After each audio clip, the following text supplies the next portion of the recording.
Hi everyone, welcome back! In this video, I'm going to be organizing my collection of handmade watercolors by Blue Pine Arts. Similarly to the video I did in 2023, where I swatched my collection of handmade Paint Wild watercolors by Emma Witt, I'm going to be gathering all the watercolors I own from this brand, unwrap any that haven't seen the light of day yet, do both a gradient and a dispersion swatch, and then decide in which order I want to have them in the palette. In case you aren't familiar, Blue Pine Arts is a brand of handmade watercolor paints from India owned by Trupti Karjini. I first discovered this brand back in 2017, right when it was being launched, and during my first year painting with watercolors. Back then, I was obsessively consuming a lot of information about watercolors, pigments, and how to actually paint with them, and I eventually stumbled across handmade watercolors. My first purchase was the Granulating Greens palette, which I featured in two of my very first videos. I was already fascinated by granulating colors before I got that set, but afterwards, the obsession became fierce. Granulating watercolors are absolutely magical, and I'll never get tired of watching the granulating pigments separate on a paper. I guess you could say I do like to watch paint dry. Anyways, after that set, I slowly started investing in other sets from the same brand. The next one I got was the Shimmers Set 1, along with a few loose shimmers, which I have been using for years, and my next purchase was the Spicebox set and Granulating Quartet set. In total, I now own 15 regular watercolors and 12 shimmer watercolors from this brand, and I already have my eyes on a few more of their granulating colors. I do own a couple of repeats of the shimmer colors as well. Just like for the Paint Wild watercolors, I wanted to keep these watercolors in pretty palettes. One of the palettes had a flat bottom, which I like a lot, as it allows for the half pans to sit without rattling around. This palette had quarter pans glued to it, which I removed, while the other palette is a regular palette with a tray. For the swatching, I used my Caddy Paper sketchbook, just like last time, since it has black watercolor paper both at the front and end, which is great to swatch the shimmer watercolors.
Now that all the pans are unwrapped and sorted by their set, let's start with the swatching. First, I swatched the colors from the Spicebox set and Granulating Quartet sets. Just a heads up, I got a little bit confused and I swapped the colors Storm Blue and Butterfly Pea Ultramarine in the sets, so please keep in mind that Storm Blue belongs to the Granulating Quartet set instead of the Spicebox set, and the Butterfly Pea Ultramarine belongs to the Spicebox set instead of Granulating Quartet set. In all honesty, I think those two sets could easily have had those two colors swapped, as the colors look like they belong where I wrongly put them. So after that is cleared up, these two sets include the following colors. Turmeric Yellow Ochre made with PY42, which is a warm earthy golden yellow with a large tonal range. Cinnamon Mars Orange made with PR101, which is a warm earthy orange with a large tonal range.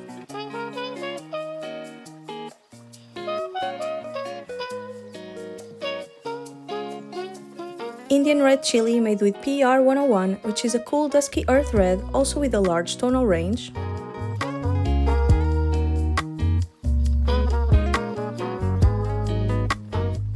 Star Anise Caput Mortem made with PR 101, which is a classic purple-brown with a cool pink undertone and a large tonal range.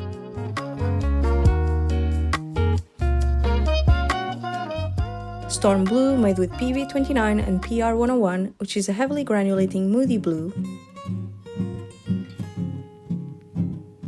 Mars Black Pepper made with PBK11, which is a black that granulates with a beige undertone. Rosamarine made with PV29 and PV19, which is a rosy purple where the ultramarine blue pigment settles and the quinacridone rose pigment floats. Lady Murasaki, also made with PV29 and PV19, which is a deep purple with the same effect as Rosamarine. Butterfly Pea Ultramarine, made with PV29, which is a staple ultramarine. It is stated on their website as this one leaning more towards cool tones and having a large tonal range. And Beryl Marine, made with PV29 and PG7, which is a beautiful turquoise that leans towards green. Similarly to Rosamarine and Lady Murasaki, the ultramarine blue pigment granulates while the green pigment floats. The next set is the granulating green set, which I had already shared swatches of on this channel. This set includes Nebula Green, made with PG7 and PBR7, which is an intensely granulating green.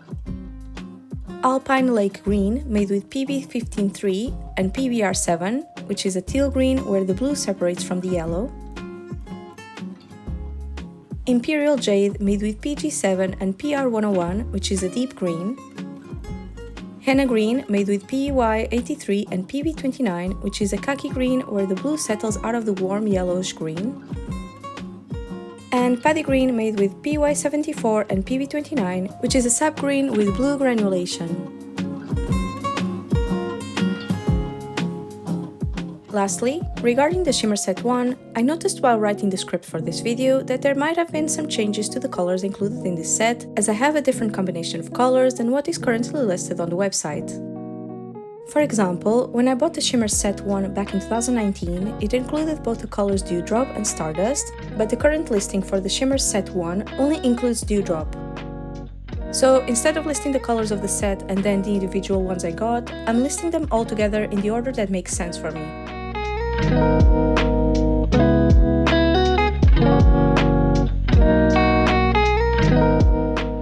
Dewdrop is a muted silver glimmer which leans towards a bluish silver and has a large particle size. Stardust is another silvery shimmer with a large particle size. Satsuki is an interference paint with a shimmery pink reflection. Rose Doré is a duochrome pigment with subtle gold and pink reflections on white paper and that looks pink on black paper. Papillon is a duochrome pigment which has both pink and blue reflections. Orchid Glow is an interference paint with shimmery purple reflections. Haku is an interference paint with shimmery blue reflections. Mistletoe is an interference paint with greenish blue reflections. Atlantis is a duochrome pigment which shows as light turquoise on white paper and gold on black paper. Gilded Leaf is a duochrome pigment with green and gold reflections on white paper and that looks gold on black paper. Sunspear is a neutral tone gold, not too cool and not too warm. And Acorn Glint is an intense red-brown.